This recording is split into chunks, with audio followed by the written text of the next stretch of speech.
It is fair to say that television has changed quite a bit in the past half a century. One woman who has lived through it all and done it all, really, is Dame Joan Bakewell, broadcaster, journalist, presenter, author, and now the government's voice for older people. In 2 weeks' time, her vast contribution to the media in its many forms will be recognised with a much-deserved BAFTA fellowship.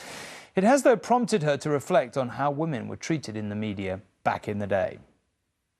A reluctant actor, but nonetheless an actor. There must be something you like about it. For more than 5 decades, she has been on TV and radio, talking on topics ranging from the arts, religion, morality and ethics to old age.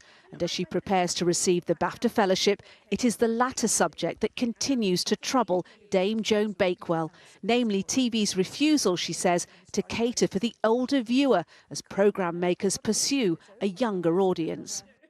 When I was the voice of older people, I conceived the idea of a magazine programme for the old, by the old, with older film stars, reminiscences, nostalgia about the war, how to make do and mend, general things that would entertain older people. And they said, older people just watch what's on anyway, why do we worry? It's a missed opportunity, isn't it?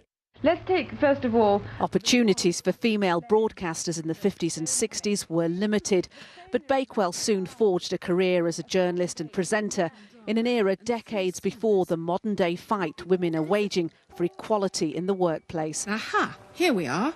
She has become something of a mentor to women who followed in her footsteps. I've had BBC News readers come to me on the quiet and say, I'm going to be 50 soon. What's your advice? Because my career could be over. And I've said, well, you're doing a wonderful job. Keep on being good at it. But there is anxiety among younger broadcasters, if they're women, that they will lose their looks, that's the phrase they use, and not be acceptable on the screen. Well, that's absolutely outrageous, outrageous. Her famous looks led comedy writer Frank Muir to coin the phrase, the thinking man's crumpet.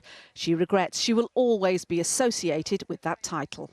Now I can see it's part of a construction of the way men use to identify and put down women, amiably quite often, but it was part of the culture that that's what they did, and I accepted it.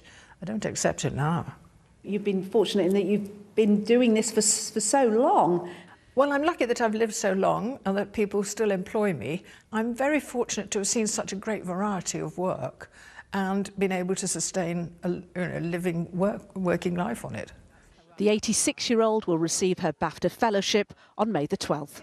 Nina Nanar, News at 10. Career over at 50. That's literally the worst idea I've ever heard. Boom, boom. That's it for tonight. Good night and thank you for watching.